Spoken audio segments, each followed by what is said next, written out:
You.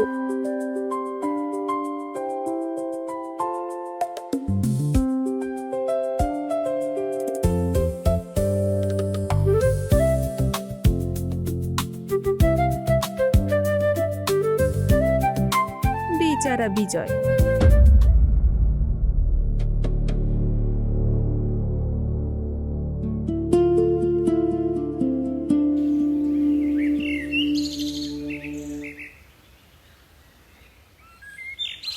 সালা, তুই তো হেভি আইটেম পাঠিয়েছিস রে। আবে দে না। আরে ভাই, ওর কোনো বোন বা কিছু বন্ধু থাকলে আমার একটু সেটিং আরে করে দে তুই না। মুখটা বন্ধ কর, এবার শুধরে যা। তুই তোর গার্লফ্রেন্ড আছে না? আছে কি নেই? হ্যাঁ তো। তাহলে এটাতেই খুশি থাক। আরে ভাই, সেই যুগ চলে গেছে যখন লোকে একটা মেয়েকেই ভালোবাসতো। আজকালকার মেয়েরা একসাথে 10টা বয়ফ্রেন্ড নিয়ে ঘুরে বেড়াচ্ছে। এবার তুই বল, তুই কি তোর প্রেমিকার প্রথম ভালোবাসা নাকি 10 এক নম্বর? বাজে বকবি না কিন্তু, একদমই না। নিহারিকা খুব ভদ্র মেয়ে। আচ্ছা, সবাই এটাই বলে যে আমারটা খুব ভদ্র। ভাই, শুধু চ্যাটিং করেই আন্দাজ করছিস তাই তো? আরে ভাই, পৃথিবী এতটাও বোকা নয় যতটা তুই, আরে বুঝলি? ছাড় না, চ্যাটিং থেকে ডেটিং পর্যন্ত পৌঁছে গেছে। চল যা। রাগ হচ্ছে? হ্যাঁ। কি সত্যি রাগ হচ্ছে তো? চল বেরো। চল ভাই।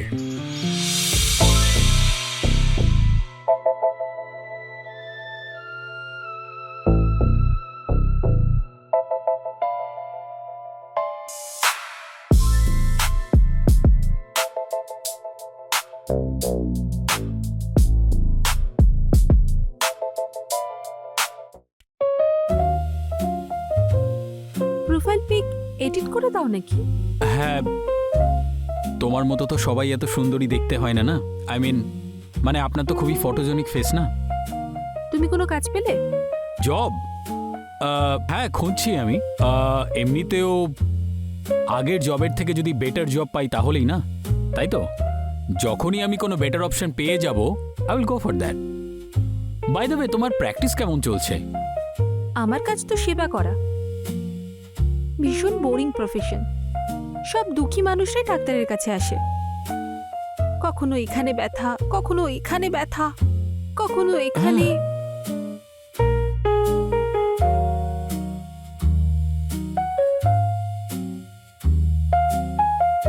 ঠিক হয়ে গেছে?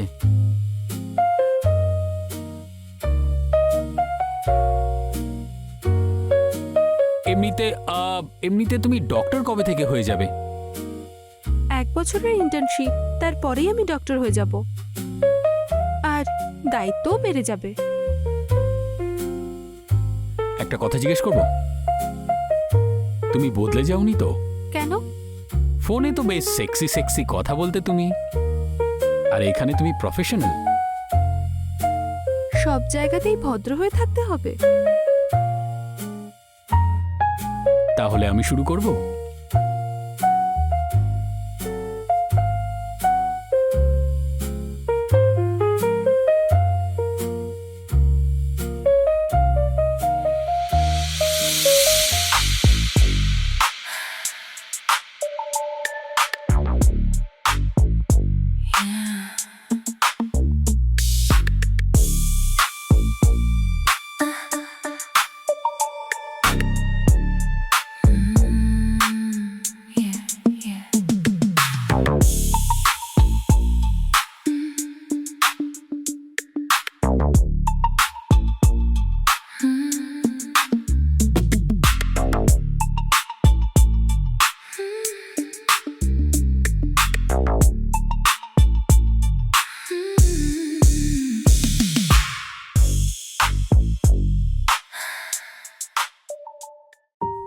তুমি আমাকে আবার ঠকাবে না তো?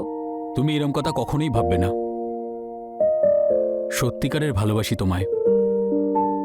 তোমার আমার উপর ভরসা নেই?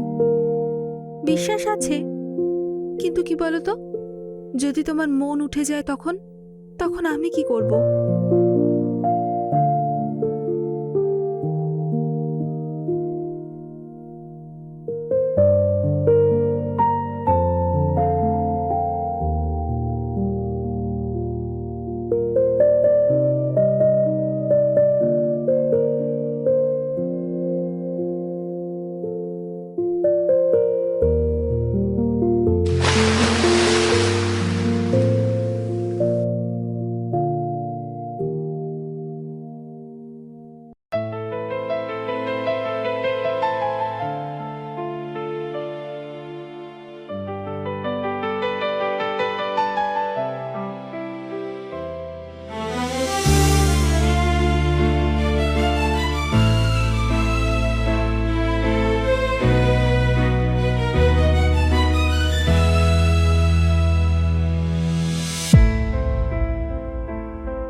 আমি তোমাকে কিছু বলতে চাই।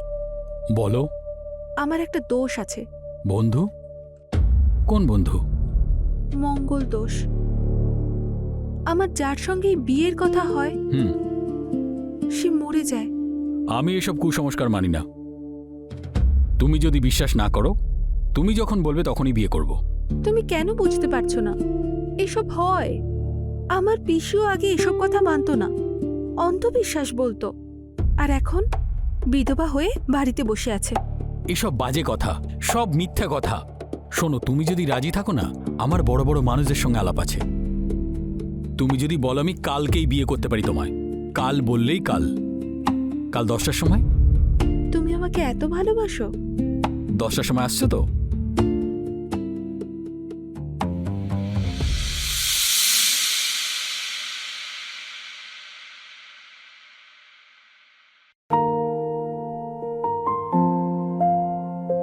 একই তো বিজয় কোনো ইনকামই করে না, শুধু ভালোবাসা দিয়ে কি আর সংসার করা যায়? কোনো নর্মাল ছেলের সঙ্গে ব্রেকআপ করলে সে অ্যাকসেপ্ট করে নেয়, কিন্তু বিজয়, ও তো ভীষণ পজেসিভ। একবার আমি শুধু ওকে মজা করে ব্রেকআপের কথা বলে ফেলেছিলাম, আমার সামনেই ও হাত কেটে ফেলেছিল। ওর কথা না শুনলে জানি না ও কি করে বসবে। ওর কথা না শোনা উচিত হবে না, করেই ফেলি ও যেটা চাইছে, এতেই সকলের মঙ্গল। এখন আমাদের বিয়ে হয়ে গেছে, কিন্তু যতক্ষণ অবধি আমি সাকসেসফুল না হচ্ছি, ততদিন না তোমার বাড়ির কথা আমাকে বলবে, আর না আমার বাড়িতে আসতে হবে। আর আমি দেখি যে তোমার অন্ধবিশ্বাস বেশি শক্তিশালী না আমার ভালোবাসা।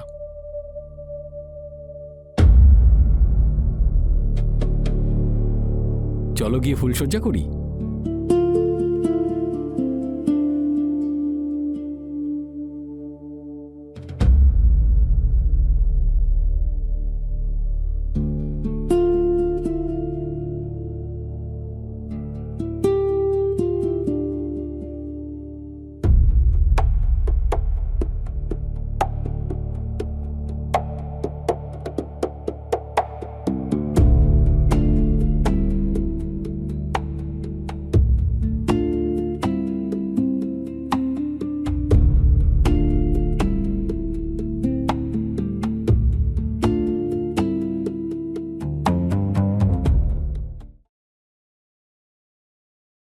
এখন আমাদের বিয়ে হয়ে গেছে, যদি তুমি আমাকে ঠকাও তাহলে আমি সুইসাইড করব।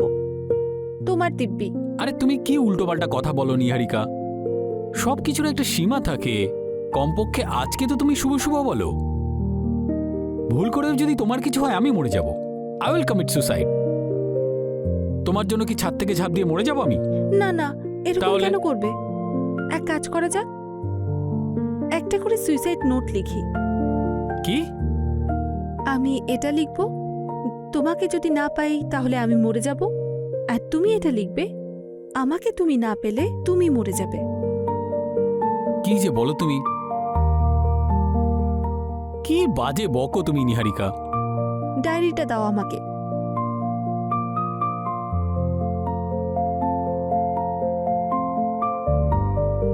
আমি তো আমার সুইসাইড নোট লিখেই ফেলেছি, এই দেখো। এর জন্য অন্য কেউ দায়ী নয়। আমি আমার নিজের জ্ঞান থাকতে নিজের প্রাণ নিচ্ছি। What a bullshit.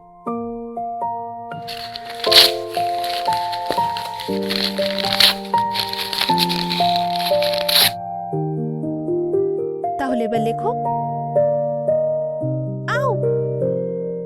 আমি বিজয় কুমার, আমি বিজয় কুমার, আমি আমার স্বজ্ঞানে আমি আমার সজ্ঞানে এটা লিখছি এটা লিখছি যে আমি নিজেই নিজের প্রাণ দিচ্ছি। যে আমি নিজেই নিজের প্রাণ দিচ্ছি। ওকে, এরপরে? এর জন্য অন্য কেউ দায়ী হবে না। এর জন্য অন্য কেউ দায়ী হবে না। আমি আমার ভালোবাসাকে ছাড়া থাকতে পারবো না। প্লিজ, আমার পূর্ণ বিশ্বাস যে বিজয় সুইসাইড করেনি, ওকে কেউ খুন করেছে।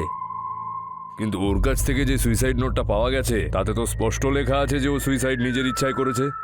আপনি নিহারিকার সঙ্গে কথা বলেছেন? হ্যাঁ, কিন্তু সুইসাইডের দিন ওর সাথে কথা হয়নি। আর ও আমায় বলেছে যে বিজয়ের সঙ্গে যে মুহূর্তে এনগেজমেন্টের ব্যাপারে কথা বলেছে ও রেগে গেছে এবং ও সুইসাইডের হুমকিও দিয়েছিল।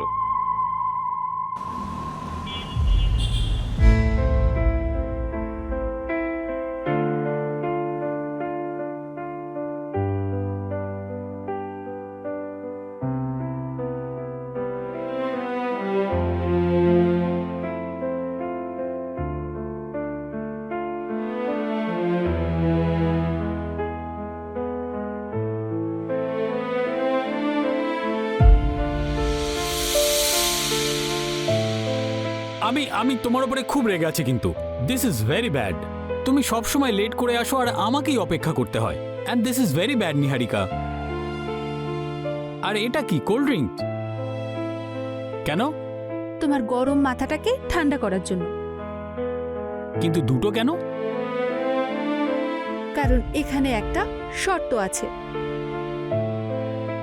যেটা আজ পর্যন্ত কেউ আমার কাছে জিততে পারেনি। এমন কি শর্ত আছে যে আজ পর্যন্ত কেউ জিততে পারেনি? Tell me. এই নাও, এটা এক ঢোকে খেয়ে ফেলো।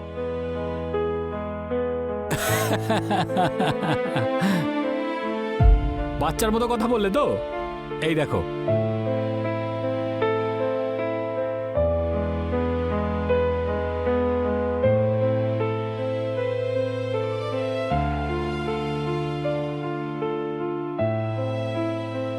বলেছিলাম না জিতে যাব।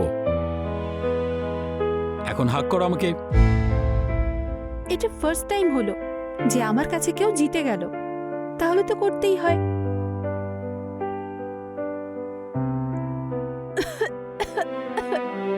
কি হলো Niharika? Are you okay?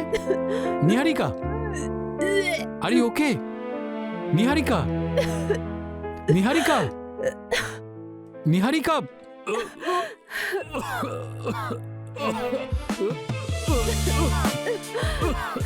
Are you okay? মনে হচ্ছে আমরা এক্সপায়ার্ড কোল্ড ড্রিঙ্কস খেয়ে ফেলেছি।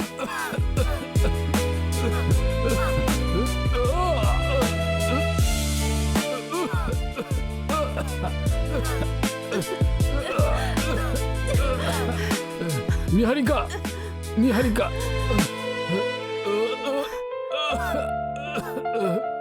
নিহারিকা, আর ইউ ওকে?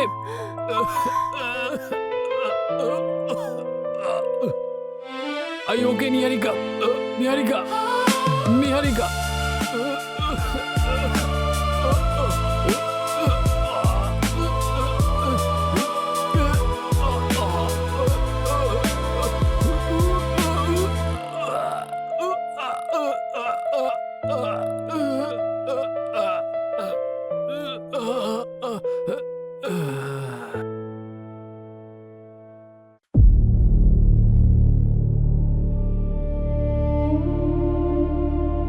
হ্যাঁ, ভালোবাসা তো উচিত, কিন্তু এতটাও নয়। বেচারা।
যাওয়াটা ভীষণ ইম্পর্ট্যান্ট।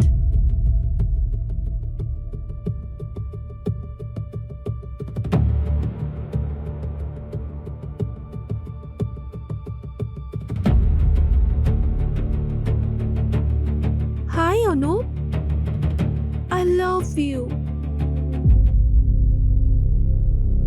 গোবিন্দ, তুমি ঠিকই বলেছিলে, বিজয় কিন্তু সুইসাইড করেনি, ওকে খুন করা হয়েছে। স্যার, এটা তো আমার মনেই হয়েছিল, কিন্তু আপনি কি করে জানতে পারলেন? আমায় নিহারিকা বলল। নিহারিকা? হ্যাঁ, আমি যখন সিডিআর আর লোকেশনের ডিটেলস বার করলাম তখন নিহারিকা ওই লোকেশনে ছিল বিজয়ের সঙ্গেই। প্রথমে তো মিথ্যে বলছিল, কিন্তু যখনই আমরা নিজেদের মতো করে জিজ্ঞেস করলাম ও সবটাই আমাদের বলে দিল। আজকালকার গার্লফ্রেন্ডরা কিন্তু বেশ বিষাক্ত হয়।